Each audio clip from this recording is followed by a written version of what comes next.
welcome to Skeptarchy, the podcast where a bunch of us talk about a bunch of different things. Yeah, pretty much. My name is Cory. I'm Kevin. And I'm Dell. Okay, so I'm going to lead off to Dell. You said you had a topic prepared. Sort of. I did have a topic. It's something that I came across on TikTok, and there's been some articles stirred up from this TikTok video where a gentleman had a TikTok, and TikTok isn't like exactly a cited source, so I looked up It's some great, though. research myself. It was a good idea, but the oft-cited phrase that women speak 20,000 words a day and men speak 7,000 words a day. And I remember hearing this many, many times. And not only is it bullshit, as you might guess, but the incredibly person sexist. who came up with it, the person who came up with it was the founder of Focus on the Family. Oh, God. Who Focus on the Family, of course, being an evangelical hate group founded by James Dobson. He is an evangelical psychologist, and a lot of what he did was like marriage counseling type stuff. And so the first known citation of this statistic was in his book in 1993, and he is someone who's said it a lot since then. And I'll link an article where a linguist did like a very thorough research on this, and there has been some articles over the last 10 years debunking it as well since this guy did this research. But so yep, just a random factoid made up by an evangelical hate monger, which just made its way into common discourse. And there's also, I can send Cory for the show notes, some discussion of what the real numbers are. And there have been a few studies which do show that in some studies, not all of them, but some, that women do talk slightly more than men, but it's only slightly, not 3 times as much. Of course, James Dobson's advice was that, women just need to shut up because men don't want to speak once they get home from their job. So it was all about... Of course it was. Yeah, it was all about teaching women how to fix their marriages by existing less or something. Sounds like an evangelical Focus on the Family type thing. Yep, exactly. Yeah, so it's just really interesting that that's the original source. Like, not only is it bullshit, but it's from a very specific person and group that many of us have heard of for being... Yep. And there are plenty of studies where men come out a little bit ahead of women on talking and that sort of thing. I also thought that it brings to mind a really interesting phenomenon that has been studied in which, generally speaking, people... the article I was reading was trying to relate this back to the phenomenon where if you just ask straight people, if you ask straight people what percentage of the population is gay, they say it's like 25%. Or something. And of course, it's like 5%. I mean, depending on when your data is, that number can change a fair bit. But generally speaking, people tend to overestimate the proportion of the population that is of any given small subset by about 5 times. Okay. But the statistic that I thought was really interesting is if you have a recorded conversation with men and women in the room, and you ask people, how much did the women talk? If the women talk 15% of the time, people say they talked 50% of the time. Yep. And if they talked 30% of the time, people say they talked 70% of the time. Which is just so interesting, isn't it? Yeah, it's like, that's the first thing I was thinking of is that, like, when you said the 7,000 versus 20,000, I was thinking, well, that's because that's what people perceive it to be because of patriarchy and sexism. Like, we think that women talk a lot more than they do, and we underestimate how much men talk. So, well, there was the one study that did show like a decent difference with men talking more than women was done in the UK, and they had people bring a Walkman around with them. So that's how old this was. Bring a Walkman around with them and hit record whenever they were talking. So it wasn't like well controlled, and also they were counting the number of words that everyone was saying on the recording. And so the women brought back Walkman tapes that had more words on them, but they didn't actually do the analysis of like how many of those words were attributed to the person carrying the Walkman versus like just the people they were talking to. Oh, okay, Does that make sense? Yeah. Like they just showed that women engage in more conversations in this particular study. But also, like, people were completely free to turn the Walkman on and off whenever they wanted to. There was no control of any kind. Like, there wasn't, I don't even know how you would necessarily control that, but, like, right. obviously not blinded in any way. It was pretty, pretty shabby. It was interesting, too. They did some analysis of what words people used, too, and then like a sensitivity analysis of not just like what were the most common words overall, but what words were there and very specific to men. And it was like swear words mostly. Okay. And the ones specific to women were like just like short like prepositions and stuff that like just men were not using hardly at all. And women were, which was really interesting. And then you just have to think about like, how does any of this change if you're being recorded? Like, it's possible women would be way more sensitive to the fact that they were being. I just like feel like the fact that you know that you're recording yourself is going to like vastly change the outcomes of that kind of study. But as soon as you have control over even just like when you're recording and when you're not, and then if you turn on the recorder, then you're policing yourself while you're recording. Like even, I mean, not to say that we're being dishonest on our podcast, but the way that I speak on the podcast isn't necessarily the way I speak in my day-to-day life, right? Right, exactly. Yeah. And as far as like just throughout their day, like did they have any controls, or it doesn't sound like they had any controls or like adjusting in any way for like, you know, maybe the guys have a job where they're in a skid loader all day. You're not exactly doing a lot of talking, right? You know, what if, you know, and I can imagine that maybe in a workplace environment, maybe women speak less than men, like we were talking about with the meeting perception thing, right? So if you had women and men that go to work at exactly the same job, you know, how does it land? Versus like, you know, maybe this person's retired and is very social, and this person is in a job where they're, you know, in a cab by themselves all day. Like you have just no control over that kind of stuff at all. Or maybe you're not interested in that. Maybe you're just interested in like, what is the average amount of talking? And we don't want to control for like the fact that guys may be more likely to have a more solitary job. Maybe you don't want to control for that. And like, that's fine too. But like, it needs to be acknowledged, right? Yeah. Like they're variables that can make just a huge difference. Like even like, say you're a stay-at-home parent to a baby versus a stay-at-home parent to a 5-year-old. Like you're probably going to talk at vastly different amounts, right? Yeah. Anyway, so that was just something that I brought up, and not to defame the guy on TikTok or anything, but I did want to look it up, of course. And in the meantime, it also showed up with some other interesting factoids that have made their way into common parlance, which don't have a lot of good data behind them, such as 8 glasses of water a day. Oh, I hate that one. And the Inuit have 65 words for snow, or whatever it is. Right. That was apparently based on a guy in the 50s completely misunderstanding the Inuit language. No shit. A white guy assumed he knew what he was talking about. Colonizers not understanding native language? What? Yeah, the paper I was reading didn't give me as much detail on how the language actually works as I was hoping, but it seems to be mostly based on the fact that the guy did not understand, like, tenses and conjugations and was counting them all as separate words. Okay.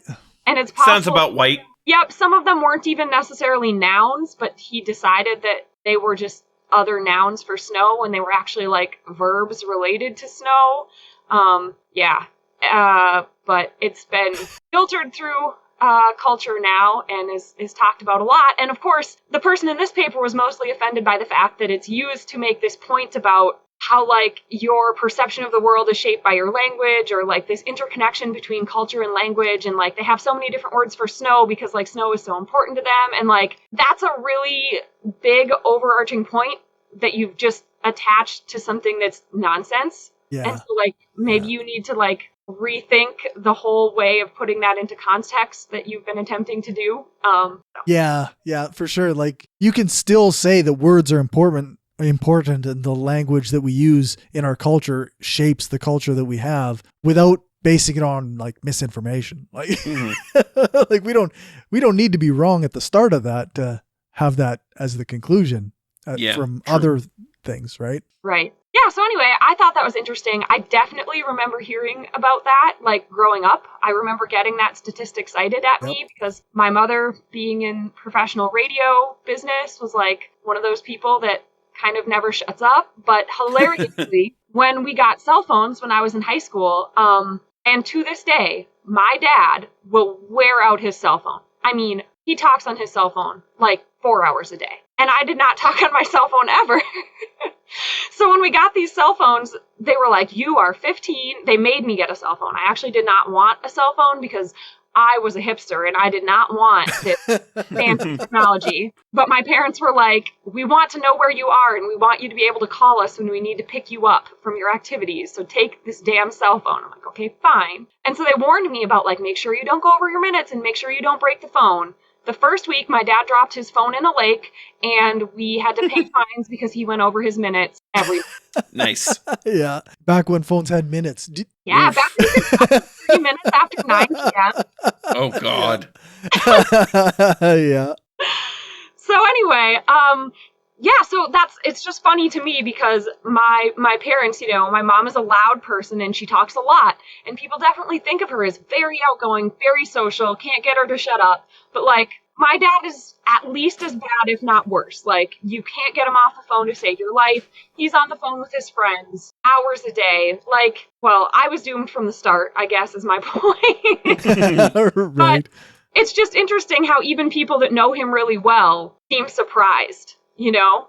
And it's just our weirdly skewed perceptions of people's communication. Yeah, it's like, I think where a person's is in their life too, like what stage of their life they're in makes a difference, right? Like I know people who drive truck that they used to sit on their phone and talk to their partner all day, every day when they're, you know, driving their truck. So that person is on the phone constantly. They're using a lot of words, they're using a lot of language, whatever. And I was similar too, actually, when I did trucking.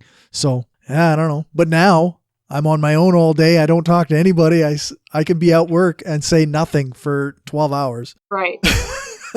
So just different stages, different jobs. There's a lot of factors involved. Yeah, it would be like, you could conceptualize how a person could study that, but like you'd have to really think it through, and you would have to control for a lot of things or get a really nice big sample size. And I suppose it's probably pretty labor intensive to count the number of words. I guess maybe these days with technology, maybe you could like run it through like something that would do it. There's an app, you can put audio into the app. It will automatically spit out an essay of how many of the words that are in it. I mean, it has to do a little bit of processing, and then you could put that into a Word document. Yeah. You know, 30 minutes, you got... You could do it a lot faster. That's for sure. Yeah. Let's see this study reproduced. That's what I want to see. Wouldn't it be really interesting to correlate that with, like, different factors in people's lives? Like, I wonder if you could, like, correlate it with, like how people score on the little depression questionnaire, or you could correlate it with, I don't know, all sorts of different things that would be interesting, wouldn't it? Oh, yeah, for sure. Different health measures, maybe, or like self-reported stress levels. Yeah, I could definitely see that. Sounds like a great research project that somebody should pay us to do. Yeah. Yeah, because, you know, we are totally qualified for that sort of research. Right. We're smart people. We're smart people. We could come up with ways to do this. I was just trying to think of a way to make a study like that relevant and useful. Like, why would you care? Other than debunking this shitty sexist, like, right. Like, if you needed to write a grant to get funding, how would you need to relate it to something useful in society? That's where I was going with correlating it with health measures. Would be interesting. There you go. Anyway, yeah, so that's my topic. I'm good. That's all I got. Yeah. Like, I can absolutely see how, you know, sexist analyses of like how much men versus women speak, because it's absolutely like the bullshit that, you know, women are, because like that is the stereotype of it. And like, I've heard the study that presumably debunks it, although like it's not a well done study, as I think you went over, but like at the very least there's definitely no supporting evidence to support the hypothesis that women on average speak more than men. Not that there's necessarily any good evidence to say it's true the other way either. But yeah, it's one of those things that like people just love to bring up because it supports their pre-existing biases about, how the world is, and it's really stupid. Yeah, I'm definitely inclined to believe that people overestimate the amount that women speak versus men. Mm-hmm. Like it seems to fit my anecdotal experiences. So yeah, I wanted to bring up something that's actually fairly recent in the news for once. We record this podcast bi-weekly, and it's rare that we can get something that's, actually somewhat current in the news. But I wanted to talk about the Suez Canal and the ship, the Ever Living, that got stuck in it. So for those who don't know or don't have all the context, essentially what happened is there is a large cargo container that I believe they were traveling north through the Suez Canal. So that's going from the Red Sea to the Mediterranean. This thing was carrying, thousands of, shipping containers, probably containing millions or possibly billions of dollars worth of, goods on it. And so what happened is as they were sailing through the canal, there was a very large windstorm that ended up basically pushing the ship so hard that it managed to beach itself on one end, and then in the process of trying to get it out, they managed to beach the other end of it. Because they were like trying to get it free, but then they ended up getting it stuck on the other side. And so yeah, this ship is more than more than long enough to span the entire width of the Suez Canal. Yeah. See, and my problem with the whole thing is like, why is the canal so damn narrow that you are letting it be so like, if so many millions of dollars of business go through this thing every hour or whatever the statistic is, yeah. surely someone could have thought of this and just made the canal wider. Like, I'm sure that would have cost a couple $2 billion, but this is why it would have been worth it. Yeah, definitely. Now, we can't underestimate, like, there was very likely some level of environmental impact because, you're digging a trench that stretches from the Mediterranean to the, I want to say, like, it's part of the Red Sea, but it's the Gulf that, like, because the Sinai Peninsula sits, like, dead in the middle of the Red Sea, so you have two gulfs on either side. So I don't remember what the name of the gulf is, but, like, yeah, you've got it stretching, right across that not insubstantial bit of land. Like, people think the Panama Canal was impressive. This one is several times more so because it's at least that much longer. I didn't know that it was that much longer.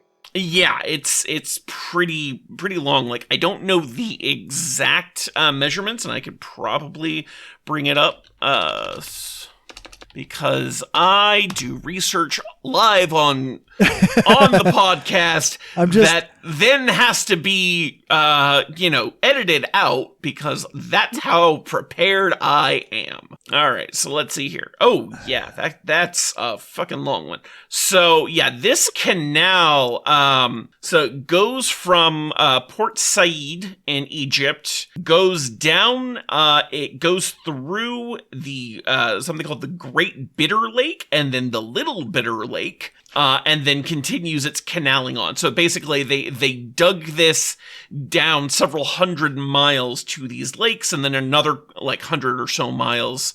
It doesn't give me the ability to like directly measure this on the map, but I'm sure if I go to Wikipedia, that would tell me the overall total length, because reasons. It's really interesting to me too, because like they apparently have to dredge it like that's why they have these dredgers available, because they have to dredge it like constantly. Oh yeah, constantly filling in again. yeah. Like, well, they dug this thing they did not dig it terribly deep. So like, oh, okay. So I guess according to this, the Suez is, oh no, that's the city. I don't want the city. I do know now it's called the Gulf of Suez, and here we go, Suez Canal. That's what I was looking for. Okay, yeah, so it is the thing that goes all the way through.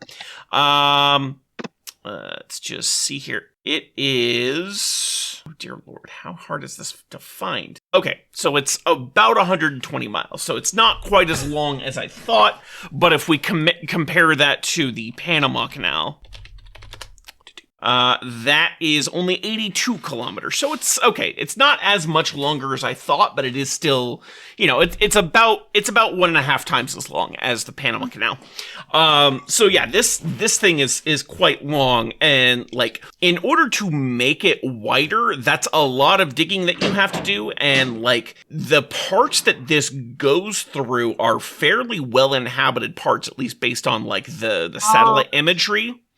Yeah, based on the satellite imagery, like, there's a lot of greenery that goes along this canal, and so these are pretty heavily populated parts, especially on the side facing the Mediterranean, because that's going like right by what is essentially the Cairo metro area. Mm-hmm. So yeah, they can't make it super wide just because it's in a population center.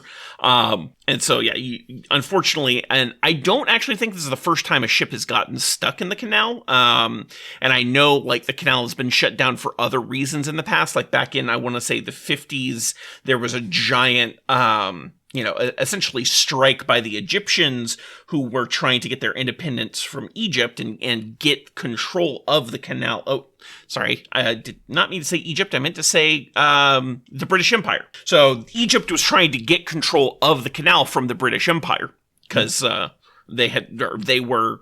Because the British had it after the French failed to build it or something. Yeah, it was something like that. Well, Egypt was for a while a colony of the British Empire, as I remember. I believe it was British and French, like individual British and French investors were in control of it at the time. That makes sense. Trying to get it. Yeah. Okay. Yeah, it was shut down for like years. Yeah. So anyways, the main reason I wanted to bring it up is that, so I see a lot of shit on, leftist Twitter, people joking about how, no one knew it would just take a boat to bring down capitalism. And like, it's a funny thing. Like, it's funny to say. And I don't honestly think most people like think that this is going to be the thing that ends capitalism, but like I still feel like it's maybe kind of a harmful meme just because like it gives people the idea that A, this will be harmful to capitalists in the slightest, and B, like it's something to laugh at when in fact a lot of working class people are going to be severely impacted and harmed by this, if not directly due to the inability to get goods, then indirectly due to like the disruption of supply chains and the fact that, typically, companies that rely on this kind of stuff aren't going to take this hit economically. They're just going to raise prices and pass it right down to the consumer, who's ultimately going to be the one that's most fucked over. So like, this is not, unfortunately, like as much as we as leftists kind of love to see anything damaging the kind of capitalist hegemony that exists. Like, unfortunately, this is not a good thing for us, because like, yes, in the short term it kind of gives us this catharsis, same way that like the GameStop stock thing did, but like long term this is still mostly good for the big wealthy powers in the long run, and is not actually good for us in any sort of tactical sense. So yeah, that's the main reason I wanted to bring it up, just because like I see a lot of people talking about that and being like, hey, this is a big funny thing, yay for hurting capitalism. Like, it's not really gonna hurt them, it's gonna hurt us far more. Mm-hmm. Yeah, do we have any reports as to like what's on this ship in particular? Or there are affected? My understanding is there is a lot of stuff on this ship, but like I don't have a I as far as I know, there's no like main listing of the contents of the ship. Not that's publicly available, eh? Yeah, at least not that's publicly available, because like it is a privately run shipping ship, for lack of a better term. I just didn't know if anything had come out, because like I had seen some stuff saying like depending on the cargo, like some of this stuff could weigh 40 or 50 tons. Like even if you could unload some of these containers, you might not be able to put them on a regular ship deck, right? Or like if they're reefer containers, you wouldn't be able to plug them in, and like if there's like medications inside, one container could be worth $50 million, and like. Yeah. No one's going to agree to intentionally spoil that if it'll be fine as long as it stays on the ship in refrigeration, right? So, like, there was a lot of speculation about, like, worst case scenarios. Like, worst case scenarios, some of these could be really horribly heavy, like way even more than a normal shipping container. Or it could be extremely valuable, or it could be mostly refrigerated. And, like, we don't know if any of those worst case scenarios are true at this point. Yeah. So, they are saying that the event will only delay goods, which might only impact industries with existing shortages, such as with semiconductors, because those have been in a short supply for a good while now, pretty much since, shortly after the beginning of the major COVID lockdowns. But, there are definitely people who are saying that even short-term blockages of the canal will have, a major domino effect, which I would say is probably more accurate than just saying, this will be a short-term thing, because, like, having to redirect a ship around the Cape of Good Hope, that's, adding up to 2 weeks of 2 weeks of time to a journey traveling between, the Near East and mainland Europe. So. Well, and the biggest impact right now, like what you were saying, just hurting regular guys is, fuel prices are already up in response. Yep. And will probably continue to do so, because I just saw a news article before we started recording saying that some major oil-producing countries are rationing fuel in response because they anticipate that the boats are going to need more fuel for their extra journey. So I'm sure fuel prices are going to be even higher tomorrow. Mm-hmm. Yeah, like, as far as fuel prices go, the analyses I can find indicate that, like, yes, this will probably have a short-term impact on that, but mainly because of the fact that, most of the countries that heavily rely on oil have, pretty big stockpiles exactly for this sort of eventuality. It probably won't be a huge thing. And also, like, oil is not generally transported via ships these days anyway. So, it's mostly gone through pipelines. So that means, like, at most the, any supplies of oil to be disrupted would be those by, the ships having to go the extra distance. But like supplies of oil itself probably won't be disrupted too. Well, hopefully the oil itself won't be. I just mean like the markets are responding. Yeah. Yeah. I got you. Because our markets are not rational. They are based on rich people's feelings. Yup. Yeah, the rational actor hypothesis in economics has been debunked so many times I can't even count, and yet we still use it. Like, yep. How? Yeah. So. Yeah. So weird. Yeah, I just feel like the minute you see a headline that says rationing oil, the market bad news. Lose its collective shit. So that's my concern. Yeah, there was a Behind the Bastards podcast was just one of the more recent episodes. They were talking about, I think it was the Panama Canal. And in that they kind of touched on the Suez Canal and how many people died during the construction. And they said like it was apparently there are reports of it being 120,000 people died during the construction.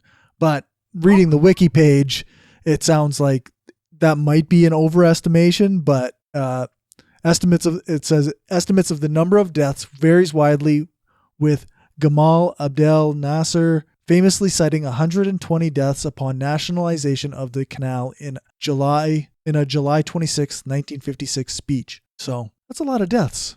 But yeah, just from like the poor working conditions mostly, or yeah, it was apparently like a mix of forced labor and pay and some paid labor. So, which is similar to the Panama Canal story. Like it was like a mix of like slaves and labor, paid laborers. Of course, the paid laborers were white, and anyone who wasn't white was being forced. But yeah, just overall probably terrible, unsafe working conditions generally. Yeah. So to address something you had asked earlier, Dell, why don't they widen it? Apparently, they've actually been trying to do that for several years.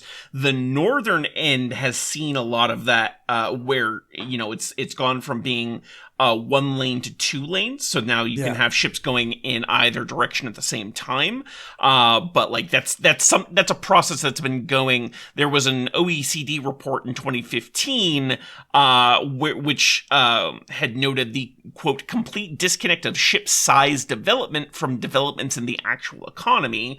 So one of which would be like the size of ships versus the size of the waterways that these ships are meant to travel through. Yeah. Which you can tell when a boat can accidentally go sideways and block the entire canal. Yeah, I did also find out that the ship itself has 18,300 containers on board, and so each of these is your standard 20 by 20 by 40 shipping container, most likely. Big. Yeah, so like this is a lot of containers, and you can fit a lot of shit into one of those containers. So, this is we're talking, probably several thousand tons worth of goods. How much those are worth, we have no idea, but it's easily, several $1 million worth of goods. Not to mention, there are a bunch of ships that were already in the canal who are now trapped by this. They can't easily get out, or like they're in the canal, they're trying to go south, and so trying to like redirect them to go back north and then around is just a giant thing.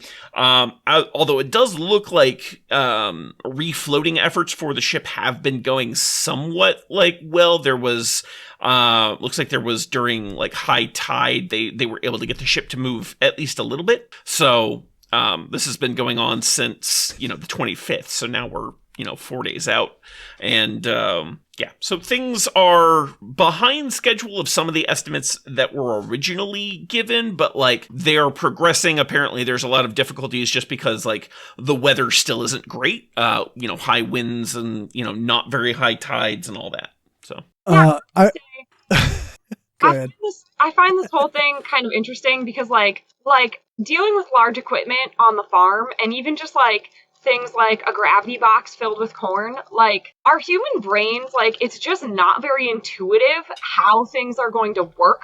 Like it's really hard for you to wrap your mind around like just how heavy this is and why you can't just like pull it out, and like how the friction of the sand just like it was place. There was a really good picture I saw which showed an excavator trying to get rid of, a lot of the sand at one end of the ship. And like most people have a pretty good intuition about how large an excavator is. Like, a lot of people have seen one of these in real life, and like this looked to be a bigger than average excavator, right? So, maybe 50% larger than what most people think of when they think excavator.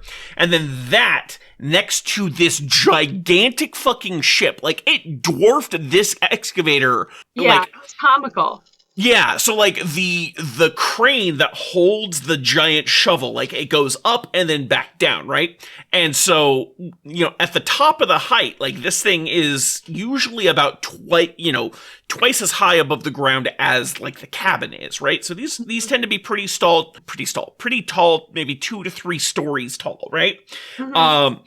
That thing was not even half the height of just getting to the deck of the ship, much less all the cargo, built upon it. The actual length of this ship was like, I think several hundred meters. It says 400 meters, which is a quarter mile. Yeah. Yeah, this ship is a 1/4 mile long. Like, so if you've ever watched any, like, street racing movies, they'll always talk about, they'll always talk about their race times in 1/4 mile. Because, like, you go from, the starting point, you're stopped, and then it's whoever can get to that 1/4 mile marker the fastest, right? And they're usually talking about, like, these are 20-second 1/4 miles or something like that, So it would take a race car built for speed to travel, or 20 seconds to travel the length of this ship, right? That is a little mind-boggling to think about, but, like, it gives you a sense of scale of just how enormous this thing is. And this isn't even the largest ship. Like, this is one of the largest container ships in the world, but, like, there are ships that are designed to carry these ships. Right? Right. How absurd is that? Yeah. I just think it's interesting because, like, when you're talking about just, like, basic objects that you, like, can hold in your hands, or, like, throwing a ball, like, our brains are constantly doing, like, little physics calculations, right? Where we like, understand, like, that rock is going to weigh this much. I can pick it up, or I can't pick it up. Or, like, this can lift that thing, right? But, like, once you even get to things that are, like, the size of a cow, or the size of a truck, or the size of a skid loader, like, your brain is not very good at doing those physics calculations anymore of, like, how much leverage do I need? Or, like, am I going to get stuck here? Or, like, can this thing lift this other thing? Like, our brains are not very good at it once we get at scales, like, bigger than the human body, right? So I can just only imagine, like, I feel like people who haven't really had to work with stuff in that kind of context before might not understand how counterintuitive this stuff is. Like, whatever you think it looks like to you would pull this ship out is bullshit, and you should forget about it. Like, that's right. Need to do some calculations on this, because, like, this is not a thing that you can, like, look at and be like, yeah, but what if we pushed in this direction? Like, our brains don't do this math. No, that's right. And, like, I have learned the hard way over and over again, getting my skid loader stuck in various places on my Nice. Yeah, and anyone who's seen, a picture of this ship beached, like, so generally speaking, when you see a picture of the ship just floating in water, like, there's a few of those out there, like, it's got the green part there, or, the green part above the water, and then you'll see a little bit of, like, red just at the level where the water is. And, like, you don't realize that the green part you see is maybe 1/3 of the total height of that ship. So, like, 2/3 of that ship is below the water. Now, then you have all of the cargo that's above the water, and so, like, overall, more of the ship plus cargo is above water than below. But, like, the ship by itself sinks pretty damn low with all that cargo in it. And so, like, I've seen, pictures of the grounding, and, like, you can pretty much see all of the red.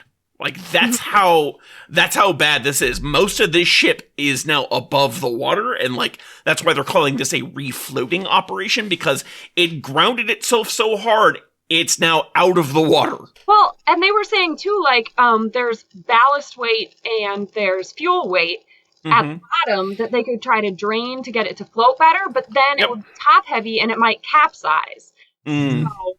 So my understanding is they did actually remove some of the ballast to try and make it lighter, but I didn't get a ton of details on how that. Yeah, I didn't see details either. They were just saying that that's, like, on the table, but it needs to be done very carefully, because then you could just get it to capsize, and that would also be a nightmare, obviously. Yep. So. Anyways, yeah, it's a big deal, and, like, this is something that, like, a lot of people are looking at, because this is very likely to have at least a minor disruption for a good little while. Yeah. So it does kind of demonstrate, though, how fragile our supply chains are, and that's that's in no small part to how kind of profit motivated capitalism is, because it doesn't pay to have a bunch of stock lying around. GNC rarely pays off in low margin capitalism. Exactly. So because the margins are so tight, like everything or nearly everything is produced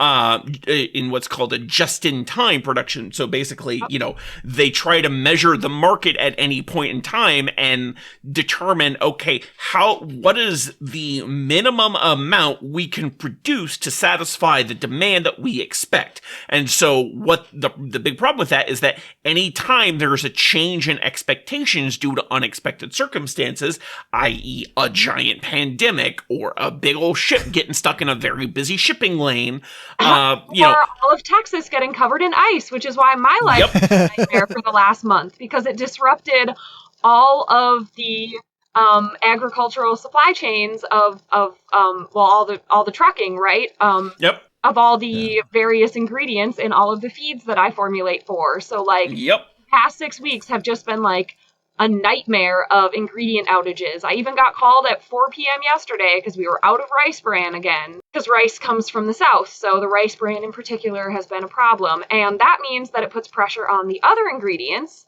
because we're not going to stop making feed because we don't have any feed in storage because we're producing feed on a just-in-time model, right?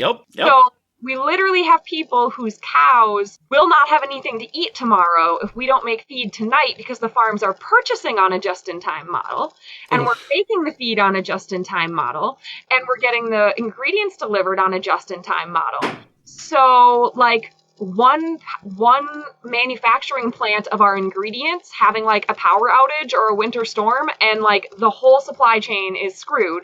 So we have to make the feed or the cows go hungry. So I have to find ingredients that I can substitute instead of rice bran, which then puts pressure on the supply chain for, say, distillers grains, which are not even really comparable, but distillers grains or something else, or I don't even know what, wheat mids, I guess. I mean, whatever I can put in there to make up for losing rice bran, right? And then it puts pressure on those supply chains, right? And it's just I don't know why capitalists still think just-in-time is a good model. It is the bane of every employee and customer's existence. And in my opinion, from a financial standpoint, it's kind of just a fiction, because you're reducing the number of dollars that you have sitting in inventory, which I understand are stagnant dollars, but you're going to need to buy the stuff at some point anyway. So buying it 2 days later or a week later, I get time value of money, whatever, but do people really sit down and figure out what this cost them in the meantime?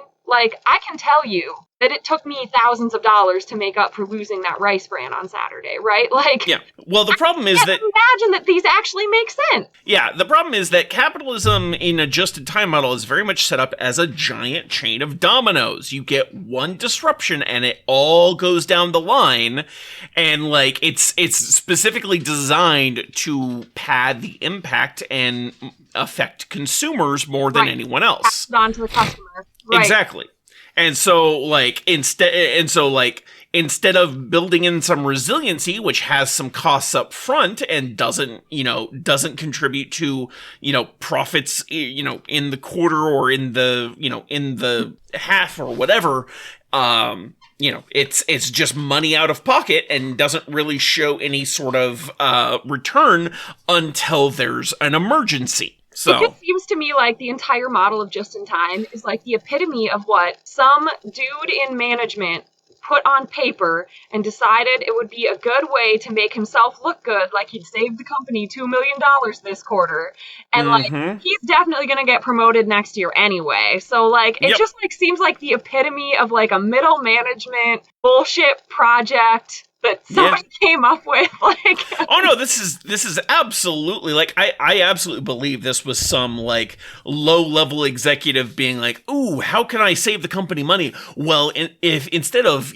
storing all these things, we just ship them out as we get them, we can speed up the rate at which and it'll look good for that quarter's balance sheet. Yes, but exactly. then the next quarter is going to go roughly back to normal, and then something big comes up, and then that quarter is going to look like absolute shit. So instead, he's not going to be in charge that quarter, so he exactly. So it doesn't matter.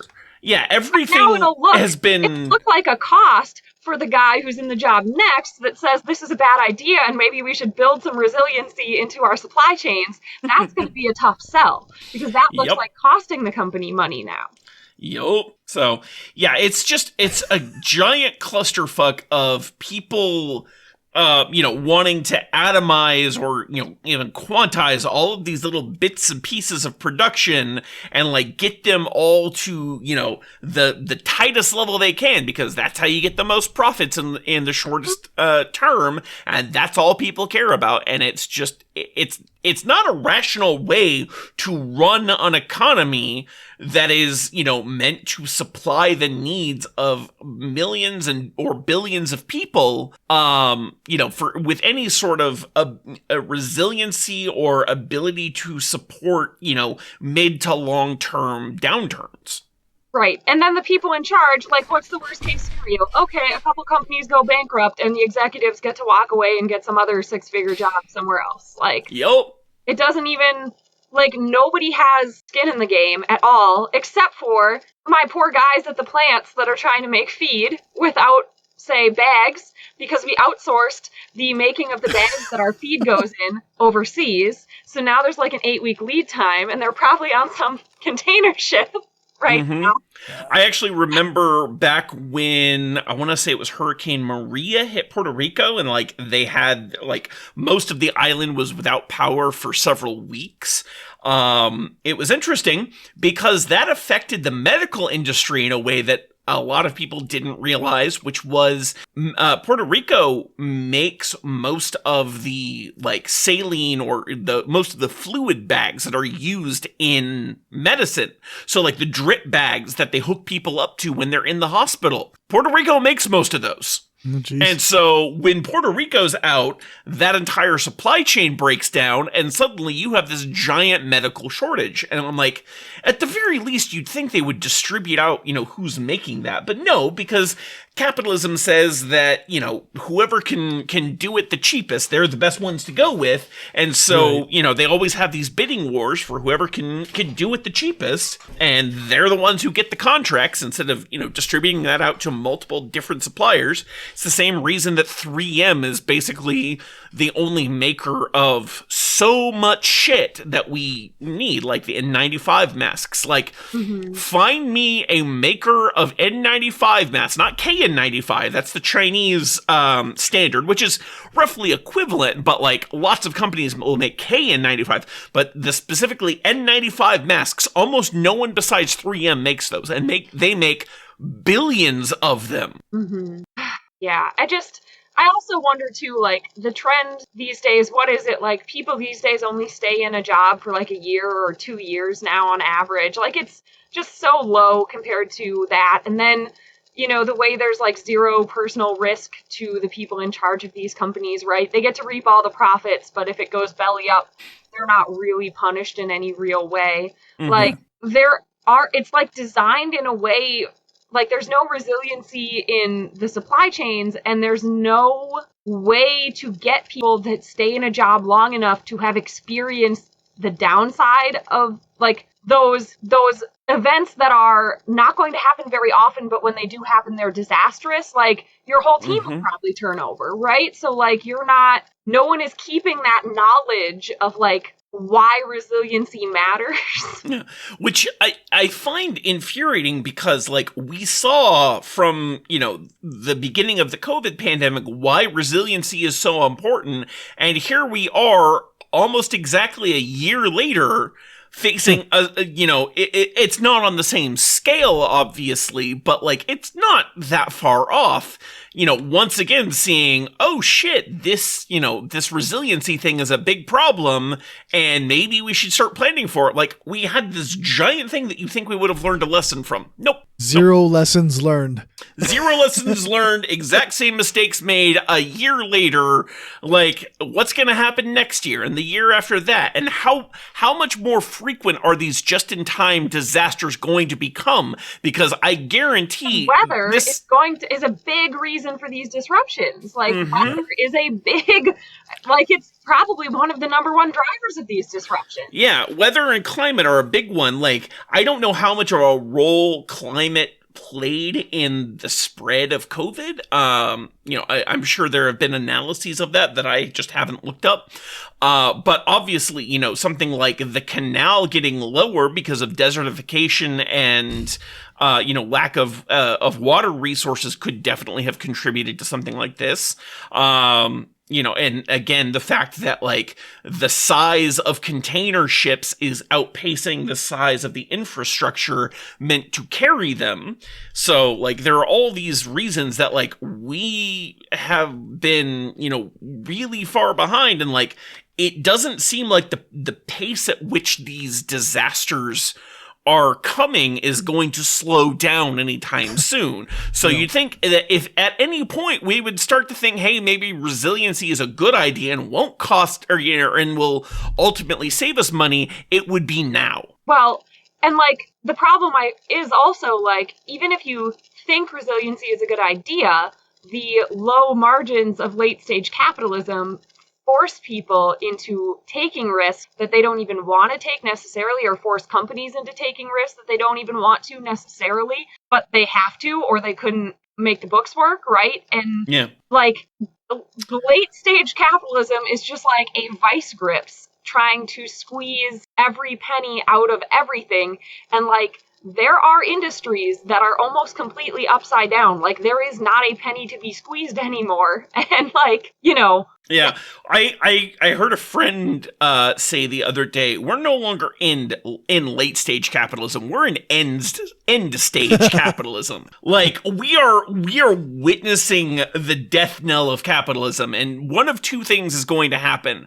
Either we revert to some form of like neo-feudalism, or the working class can finally realize, oh hey, we have a problem and maybe we should do something about it and get organized. Yeah. So we'll see which of those two things happens. Unfortunately, in my view right now, it's even money either way. That sounds a little optimistic to me. I mean, I try to avoid being doomer. If I'm really like going with my gut, it seems more former than latter. But I'll try and avoid the doomerism right now, and stay just slightly on the optimistic side. Well, I appreciate that. Yeah, that's I'm about sure all I can do. Geez. Anyway, Cory, did you have a topic? Sort of. I didn't really research anything. I got into a Facebook argument with an anti-vaxxer today. Oh, lovely. Yeah, I'm in an anarchist parenting Facebook group. Oh, Lord. And there was an anti-vaxxer in there. I can already see how that's going to go badly.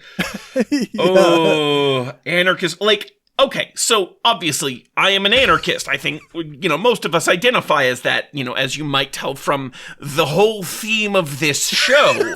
But at the same time, there are so many people who call themselves anarchists that don't fucking understand what anarchism is. Yeah.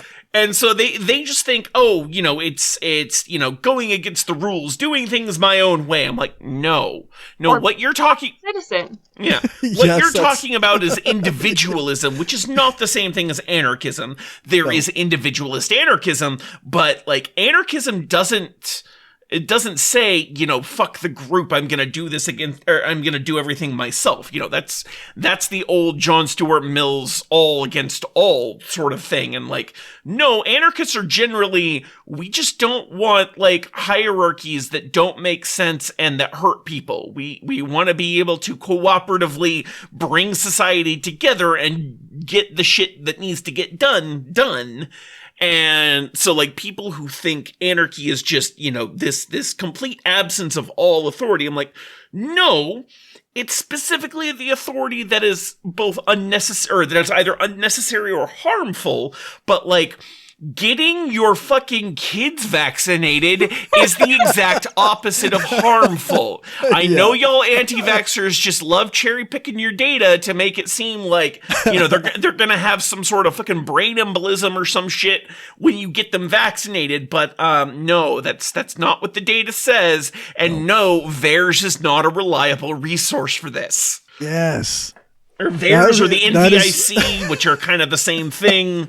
And like, yeah, this is not a reliable resource for looking for your statistics unless you understand what that data is actually telling you. Because just because a court said that okay, you're covered under this program does not mean that the vaccine actually had anything to do with it, because that is not the standard of evidence they require. I have spent far too much of my life debating anti-vaxxers that I could just pull all this shit up off the top of my head after I don't think I've properly debated an anti-vaxxer for going on 2 years, and it's still up here.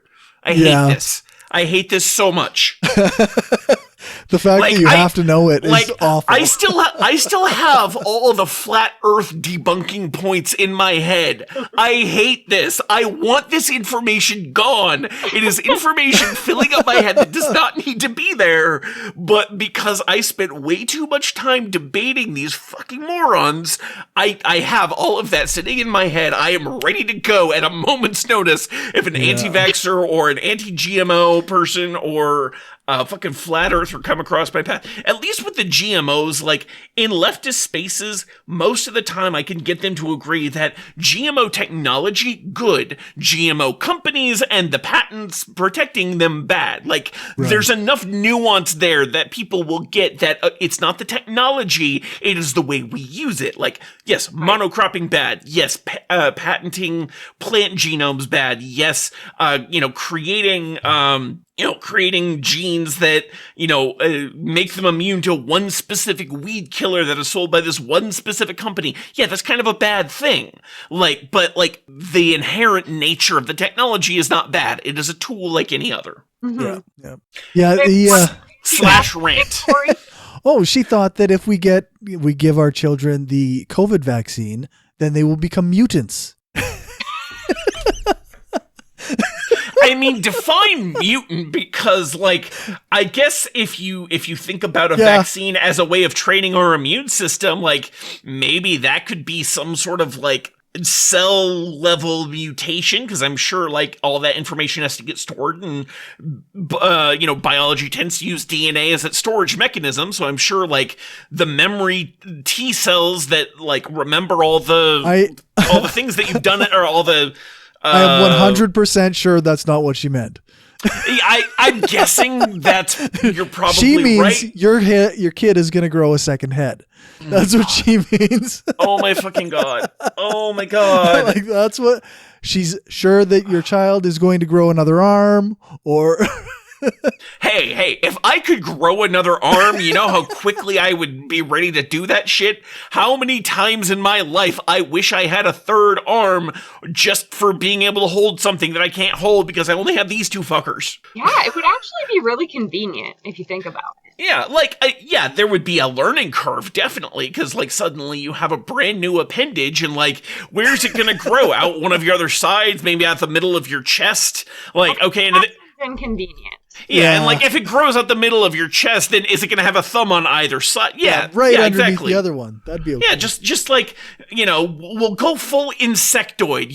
We got the 2 legs and then 4 arms, 6 limbs. We're good. Now we can do all sorts of other shit that we couldn't do before. Imagine the piano players. Oh yeah. You already have those multi-layered keyboards on organs and stuff. Imagine the kind of melodies you could get out of 4 hands working on the same instrument. Even if we did want to grow more arms, I'm 100% sure that an injection would not be the way to what? Probably not, or at least not an injection into a fully grown human. Maybe you could do some CRISPR shit with with an embryo and get the cells in the zygote to all change their DNA just enough to program it to, okay, now we're going to create 2 more appendages as we're developing. But there's no way in hell you're going to be able to get an entire new arm to grow. Because if you think about it, you've got a grown adult. Yeah, like, first of all, you've got to build all of the skeletal structure, and, like, where are you going to attach that? The ribs aren't sturdy enough for that shit. That's why we have a clavicle right here attached to the spine at the top of the rib cage to hold the arms. Like, so where are you going to attach them? In the middle? So we got to program in all that new skeletal structure, the ability to grow bones as a grown adult, which I don't think there's any real way to make that happen. I mean, sure, we've got shit like axolotls who can do shit like that, but I don't know how well those genes are going to transfer over to humans.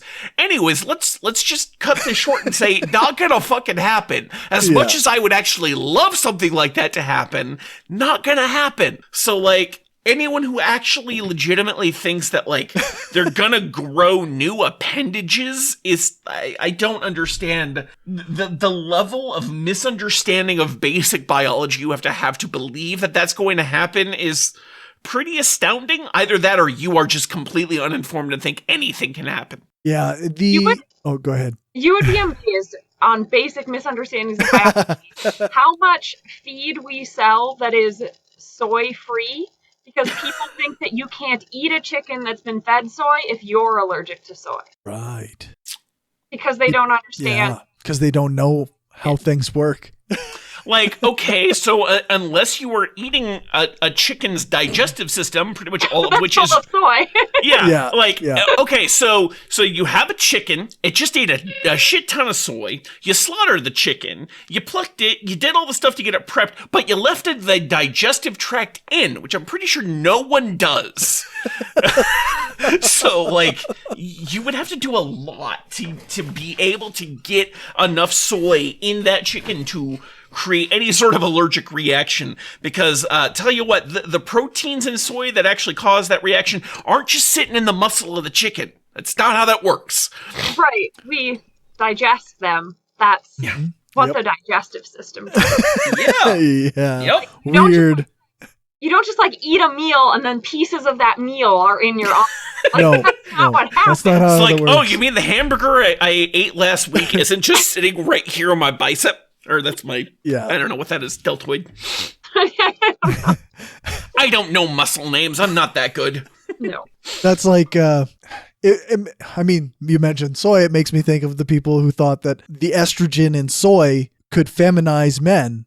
Now, there is like a tiny piece of, like, not truth to it, but, like, it comes from a real thing, which is that, like, a significant amount of soy can mess with the hormonal cycles of people who tend to run on estrogen, but, like, it's not going to be anywhere close to enough estrogen to feminize a man. Like, this is not HRT we're talking about. Plus, testosterone is a far more potent hormone overall than estrogen is. So, like, that's why, generally speaking, trans women have to take both estrogen and testosterone blockers in order to have any sort of effect, because testosterone is potent stuff versus trans men who just have to take testosterone, and that shit works quick.